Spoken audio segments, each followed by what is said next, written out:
kan jelas ini memang sudah banyak ya orang mengatakan ada paksi-paksi di dalam tubuh Polri gitu ya. Tapi kan orang nggak tahu persis ini paksi siapa aja nih kira-kira.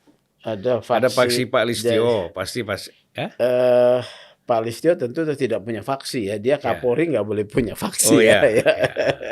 Dia harus memimpin semuanya. Apakah dia punya faksi? Kalau saya lihatin temannya aja terbatas Ya, ya. ya. Keberadaan orang-orang termasuk Sambo di dekatnya karena tugas kalau saya lihat ya. Nah, kalau faksi ini sebetulnya berangkat dari Pak Idam ya. Waktu Pak Idam Kapolda, Kapolda dulu. Kapolda ya. Waktu beliau Kapolda kan ada di bawah-bawahnya nih. Waktu itu ada Pak Pak Ada Wakapolda. Fadil ya, Pak Niko ya. Terusnya si Sambo juga ada nih ya. Kemudian tuh faksi waktu Pak Idam Kapolda. Kemudian faksi berdasarkan asal daerah juga. Semakin kental Sulawesi ya. Jadi ini kan faksi ada kedekatan lah ya. Faktor daerah nih. Faktor daerah. Kemudian faktor juga binaan ya. Binaannya. Ada juga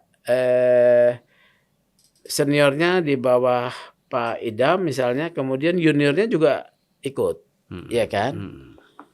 Waktu itu seperti itulah ya. Terus cuma faksi dibentuk berdasarkan ini kesatuan Densus ya waktu itu kan. Pak Idam juga Densus kan, bersama juga Pak Tito. Densus. Jadi ini ya itu saya rasa sih sebagai satu bentuk merit system ya bagus saja ya. Yang penting menjalankan tugas dengan baik gitu ya. Nah, kalau faksi lain dimunculkan sebetulnya yang dokumen yang sudah beredar, Bang. Dokumen soal 303 kan ada dua tuh, ya. Yang satu di puncaknya Sambo, yang satu puncaknya Pak Kabar Eskrim. Iya, Kabar Eskrim. Ini pasti kelompok yang lain. Begitu ya. Jadi dan itu dokumen dari mana? Dari polisi. Iya. Dokumen yang beredar itu dari polisi. Itu menunjukkan sebetulnya ada kelompok-kelompok di dalam kepolisian. Kalau mau kita positifnya bicara kompetisi, positif. Tapi sikut menyikut, ya banyak yang terjadi ya.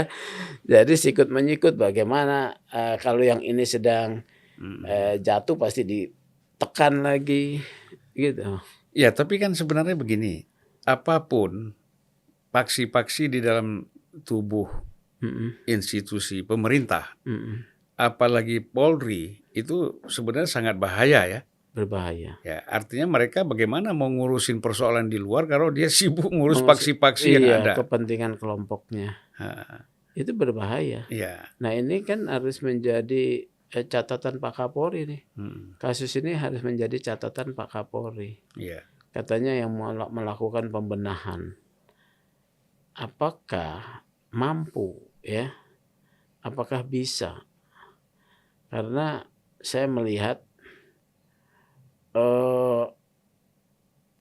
kelompok-kelompok di dalam Polri menjadi satu kelompok yang sepertinya berada di atas hukum, ya, bahkan memainkan hukum. Jadi dia yang harusnya penegak hukum mungkin karena sudah biasa bergaul dengan seperti ini, kepekaannya, rasa keadilannya sudah tidak terasa. Akhirnya dia gunakan kesempatan itu untuk kepentingan penyalahgunaan untuk kepentingannya sendiri. Jadi judul melayani rakyat itu sebetulnya cuman hanya menjadi sampingan saja. Melayani rakyat dalam segala hal ya, dalam kaitan tugas itu sampingan saja buat yang kelompok-kelompok seperti ini. Karena tujuannya adalah bagaimana bisa membuat sebagai kelompok yang kuat, kalau bisa juga suksesi sebagai Kapolri. Yeah. Nah, padahal mereka kan menguasai hayat hidup orang banyak nih polisi. Beda dengan TNI ya. Dari kita dalam kandungan sampai kita mati urusannya diurus sama polisi, Bang.